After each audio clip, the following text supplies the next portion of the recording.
বিপুল পরিমাণ brown sugar সহ এক মহিলা সহ গ্রেপ্তার মোট 2। এই মুহূর্তে মাটিগাড়া থানা থেকে যেই ছবি তুলে ধরছি আপনাদের সামনে, গতকাল রাতে সূত্রের ভিত্তিতে অভিযান চালায় মাটিগাড়া থানার সাধারণ ব্রাউন সুগার সহ মাটিগাড়া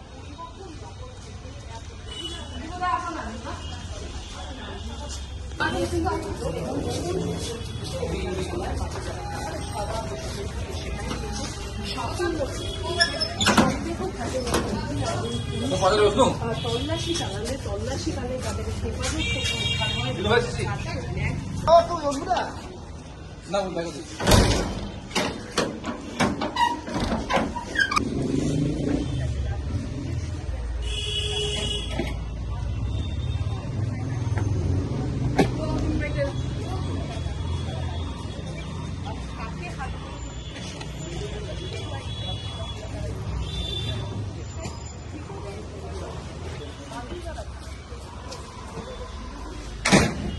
মাদক চক্র, এই মাদক চক্রের সঙ্গে আরো কে বা কারা জড়িত রয়েছে তার তদন্ত করবে মাটিগাড়া থানা পুলিশ। এই মুহূর্তে ছবি সরাসরি আমরা লাইভ সম্প্রচার করছি মাটিগাড়া থানা থেকে।